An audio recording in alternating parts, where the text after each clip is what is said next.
What's up, shippers? Welcome to Become Known for a Niche You Own.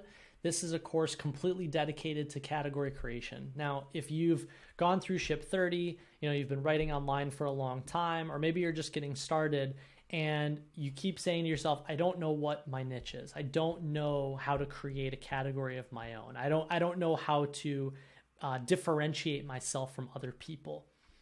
This is something that, first of all, everyone struggles with. I mean, if you think about what are the top 10 biggest questions that people have when it comes to creating content, launching products, launching services, launching businesses, up there in the top 10, if not the top 5, if not the top 3, if not number 1, is what makes me different. Okay. And so when people ask the question, how do I create a niche for myself? That's a very valuable question to have answered, right? Because if you can figure that out, then all of a sudden you possess a superpower that not very many people have. And that's what this course is going to speak to. Is I'm going to walk you through exactly how to think about what is it that makes what you do different, and how do you move yourself out of a comparison conversation between what already exists into a creation decision. Okay, so you created something new and now the person has to make a decision. Am I interested in the old thing or am I interested in the new thing? And the bigger you can make that gap, then the easier it is for the person to decide in a very binary sense. I absolutely want this new thing. I want to be educated on it. I want to move in this direction. Or no, that's not interesting to me. I'm loyal to the old thing. Okay, so an easy way of understanding very high level what category creation is not. Okay, this is a terrific example. All right, so look at the business here, right? This is pre-made covers. All right, there is nothing different about any of these. They all look the same. And so how most people think about writing, launching products, launching services, launching businesses is they look at their industry. So say you write thrillers and mystery fiction, for example, okay? They look at their industry and they go, okay, this is what everyone else is doing. In order to compete in that industry, I need a cover that looks like this too. I need a cover that looks like I'm in the thriller and mystery industry. And I need a cover, and these have been really successful, so I should probably do the same thing. And, all their stories are about these same 5 overarching topics, so I should probably do those topics too. But I'm going to do it better than everyone else has. And this is such fundamentally flawed thinking, because what people don't even realize is before you've even put one foot forward, you are now in all of these people's shadow. You are immediately seen as someone who is trying to be better than the person who came before you. And it doesn't work. Think about how we make decisions in our lives. You don't want the next best alternative, right? You want something that's completely different. And so whenever something explodes out of nowhere, everyone's always so shocked. But really, if you just break it apart, and we're going to walk through exactly how to break it apart, it's very apparent that the person was doing something very different. They were not walking into an already established industry, an already established market, an already established category and saying, hey, I do this too, but I do it better. I do it smarter. I do it faster. I do it cheaper, right? That is a loser's mentality. And I use that word as you are losing the game, okay? You are going to lose that fight. And instead, what you want to do is you want to go, all of these rules that people use over here, let me make a list of all of them. And now, as a starting place, I can't use any of them. Now what do I create? Now what do I say? Now what do I do? Okay? It's a very polarizing mentality. It really forces you to go, what do I want to do that's different? And the unfortunate truth is the reason why so many people don't do this is because everyone says they want to be different, but deep down, they just want to be accepted. Deep down, they just want to fit in. Deep down, they go, I want to play the already established game. I want to play by the rules, and everyone's already said that these rules are okay and there's nothing threatening, and I don't want to rock the boat too much, but I want to be the winner. And it's a rigged game. It's a rigged game because who created it? Someone else created the category that you are now trying to play in. And so what are all the readers, what are all the customers, what are all the listeners going to think? Do they want the category king, the original, the one who created it? Or do they want you who's coming in at the 9th hour going, no, I'm better? They don't. They don't want you to be the next best alternative. What people want is for you to go create a new category. They want you to go do something different. So here are some signals of competition-focused writers, all right? So you can tell, we talk about this in Ship 30 all the time, these ER words: better, faster, smarter, stronger, cheaper, right? All of these words signal I am playing a competition game, okay? A competition game is I do the same thing as everyone else, but I do it a little better.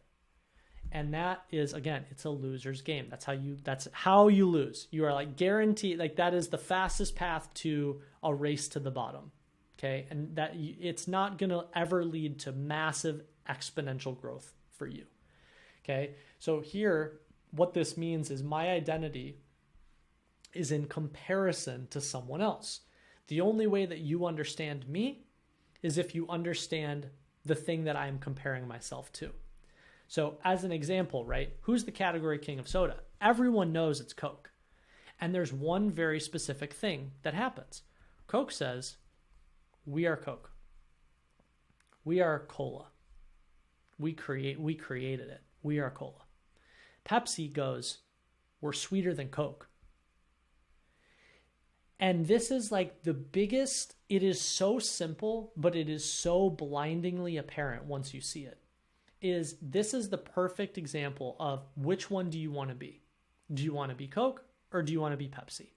Do you want to be the thing that created the category? Do you want to be the category king?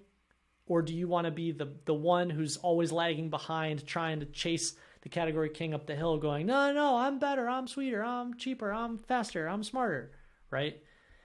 Personally, even though there are examples in the world of, every time I explain this to people, the first thing someone says back to me is like, yeah, but the second to market or the second person in the game or the third person or the fifth person or whatever, like you can still make a lot of money.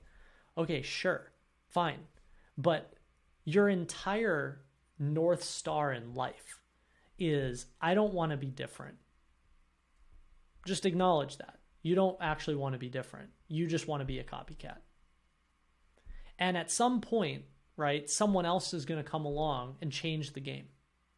And then you're going to have to sit there and go, now I got to copycat someone else. And to me, this is just my perspective. That's not how I want to spend my life. I don't want to spend my life being a copycat. And in addition, when you do take chances and you do go and separate yourself and you go create something new in the world, that creator always receives outsized benefits. That's the creator that goes down in history. That's the creator that sells the most copies. That's the creator that gets the most attention. That's the creator that, everyone writes about. That's the creator that goes down in history. It's not who's the 17th best cubist painter? No idea. No one has any idea. But who's the category king of cubism? Well, it's Picasso. He created it. Picasso will go down in history as the greatest cubism painter of all time. He created the category. There was no cubism before Picasso. So this is the mentality, right? To me, I think I really operate, my whole life is really based on first principles. And I am a firm believer that all of the things that unfold in your life are a reflection of your foundation. And for me, the best foundation you can have from a strategic point of view is not how do I do what other people do better, faster, cheaper, smarter, whatever, but how can I create new and valuable things in the world? Aside from it being an incredibly unhealthy product, I would rather be Coke than Pepsi. Okay. There's an amazing Super Bowl ad, if anyone wants to look it up, a couple of years ago, The very first sentence in the Super Bowl ad is the woman here. She says, "I'll take a Coke." And the waiter responds, "Is Pepsi okay?" And then the whole rest of the ad is all these celebrities making fun of this phrase. Is Pepsi okay? Of course Pepsi's okay. Pepsi's amazing. Pepsi's better than Coke. Pepsi's sweeter. Pepsi's cheaper. Pepsi blah, blah, blah. Like that's the whole skit. And the irony is that Pepsi spends however much money, millions of dollars, buying a Super Bowl ad where literally the very first statement in the ad is the category king. And this comparison marketing, this I'm going to compare myself to the one before me, is so incredibly ineffective, and yet so many people do it. And that's not how you differentiate yourself. You don't differentiate yourself by walking in the room and pointing at the person that everyone else likes and going, "I'm better than that person." It doesn't work that way. Okay. So here are the signals of creation-focused writers. Creation-focused writers say, my identity stands on its own. I am not playing a better, faster, cheaper, smarter game. Okay. This is a new way of thinking. This is a different way of thinking. This is a proven way of thinking. This is the original. This is the first, right? This is the way. Okay. They're saying, I am not acknowledging the things that came before me or are swimming around me. I am my own island. And it's these little words that really signal to people how you're thinking about it. So this is not just semantics. This really illustrates like, what is the message that you are trying to communicate? And the message that you want to communicate is my identity stands on its own. Okay. And so all of this ladders up to this idea where so many times writers will say, I'm trying to find my voice. Okay. Well, again, think about the words, right? What are you actually saying? Find means I'm going to go into an existing category and I'm going to find where I fit in. It is a competition mindset. It is a comparison mindset. It is my identity is based on other people. My identity comes from the rules that someone else created. Okay. Versus a creation mindset. No, I'm not going to go find my voice. I am going to create it. I am going to create something new. I'm going to create something different. And over time, the more that you push that thinking, the more you start to very intentionally construct your voice, you intentionally construct your content, intentionally construct your stories in a way where you are not rooted, you are not comparing yourself to what came before you. Okay? So here's some great examples of writers who absolutely sounded different. They did not find their voice. Okay? So if you've ever read I Hope They Serve Beer in Hell by Tucker Max, these were a bunch of very outlandish memoir-ish stories. There was no voice that existed similar to his in bookstores. In fact, he had a really hard time finding a publisher at first because everyone was like, where do we put this on the bookshelf? This category doesn't exist. And because most people are risk averse and most people are afraid of doing anything different, even though they say otherwise, a lot of publishers passed on the book because they were like, we don't know where to put this. We don't know what to do with this. So here, the key is to think, okay, how do I create something that stands completely on its own? Like, I love when big publishers are like, you should ask yourself, where on the bookshelf do you fit? No, you shouldn't. You should ask where you should get some lumber and some paint, and you can walk up to the bookshelf and extend the bookshelf and create a new category for yourself. That is the way that you actually think about differentiation. Same thing with Subtle Art of Not Giving a Fuck. I mean, every book in self-help was this like kind, I'm going to take you by the hand, you can do it, sort of voice. And he comes in and he says, fuck every 3 sentences. Okay. And this is like the type of thing where all of a sudden it's really easy for you to stand out when your voice is not in comparison to someone else. Okay. Same thing with these other books, Harry Potter, The Alchemist, Blink. I mean, go at the time and you will find that these books, there was no real comparison. There was nothing that you could be like, oh, Harry Potter was just a better version of this. No, it was a completely different product. It was a completely different story. So this is what's called the magic triangle. Okay. The magic triangle is you're balancing these 3 different things. You're balancing voice, format, Okay, and so this is what's called the magic triangle. So the magic triangle is a concept that we write about in my business newsletter, Category Pirates, which is all dedicated to category creation, category design. The magic triangle applied to writers is you're balancing these three different things. You're balancing the voice, balancing the format, and you're balancing the content. And differentiation is really just how many of these you have working at the same time.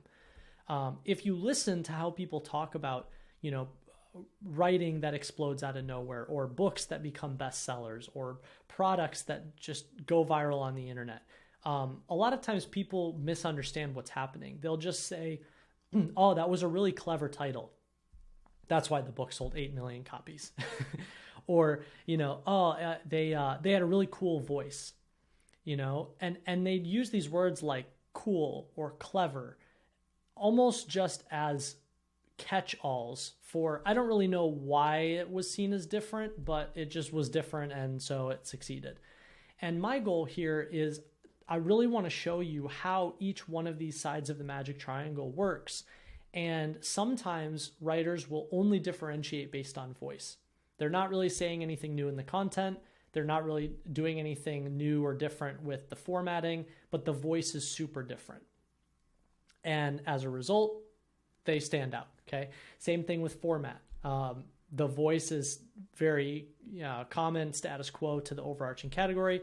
Content, they're not actually really saying anything that new, but the way that it's framed, the way that it's organized, the way that it's presented in the format is different, so they stand out. These two are the easiest ways to differentiate. The hardest to differentiate is the content itself, right? It's very hard to think about what's something that actually hasn't been said yet. What's a way of talking about solving this problem that no one has presented yet, right? Like the content differentiation it's the single point of failure. It's the hardest one to achieve. But it's also the one where when someone presents a new idea in the world, it catches fire. I'll give you a great example. There was an article that got published sometime in the past 2 years, I'd say. And the article was called Time Billionaires. And it was all about how some people are wealthy in dollars, Warren Buffett, Charlie Munger, wealthy in dollars, but not very wealthy in time, right? They're both much older. I think they're both in their 90s by now, if not upper 80s or 90s. And so they have billions of dollars, but they don't have very much time left. And time billionaires are people who don't have a ton of wealth yet in terms of money, but they are wealthy in time. And something like, I don't remember exactly what it was, but something like at this age, you still have like 2 billion seconds left in life or whatever it was. And that's what makes you a time billionaire. Probably way more than 2 billion seconds. And this piece went completely viral. It sparked tons of Twitter conversation. Tons of people wrote essays talking about it, right? So you have all these other people that are jumping into the category going, oh, I have thoughts on this too, right? But who created it, right? It was the person who wrote that piece, and they created this term. And this was a terrific example of differentiation on the content. They figured out a way to say something very different. They framed a different problem. And so this is what we're going to talk about in this course is how to become known for a niche that you own, how to create a different category, a new and different category. And as a result of your creating it, it becomes a category of one. Now, the thing that people misunderstand is actually, like Dave Perel uses this term, personal monopoly. So the actual goal is not to create a category that no one else is in. Because actually what you want is you want the category that you create to grow. You want other people to hop in. You want other people to make the category bigger. Because when you create it, when other people hop in the category, all they're really doing is continuing to emphasize that you are the leader. And until the rules of that category change, And as long as you stay protecting and building that category, you are going to be seen as the leader. So actually, more people jumping into the category is a good thing, as long as you remain the leader, right?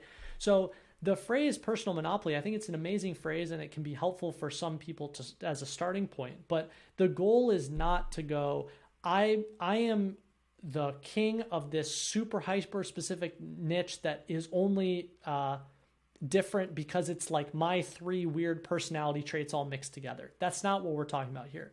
What we're talking about is how to create a new category of thing that it's really not about you. It's about the reader. It's about the customer. It's about what they find interesting. It's about what they want help solving. What problems are they experiencing, and how does your new category solve those problems, right? And then you want other people to come into the category to go, I can help solve these niche problems.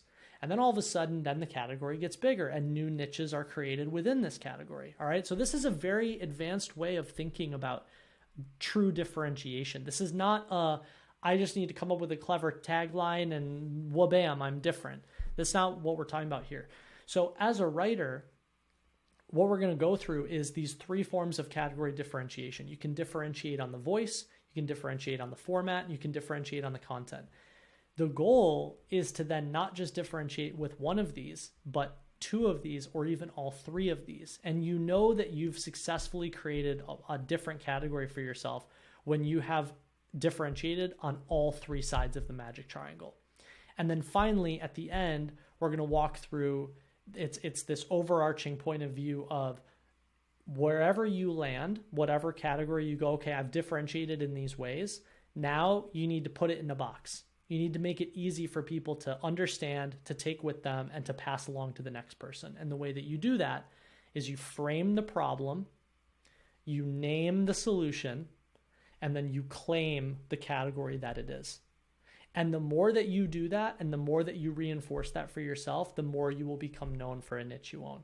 So this is a very powerful way of thinking. Once you learn how to do it once, you will see category potential everywhere. You will think of every product, every service, every business, every article, every book, every email course, everything that you create through this lens of category creation. So that's my goal. I want to pass this superpower along to you. I want to show you how to construct things that stand on their own in people's minds. You know, again, not having a comparison conversation, but having a creation decision. And then from there, it's yours to play with. You know, I mean, you can create as many new niches and categories as you want in the world. It's all going to stem from these very foundational building blocks. So let's dig in.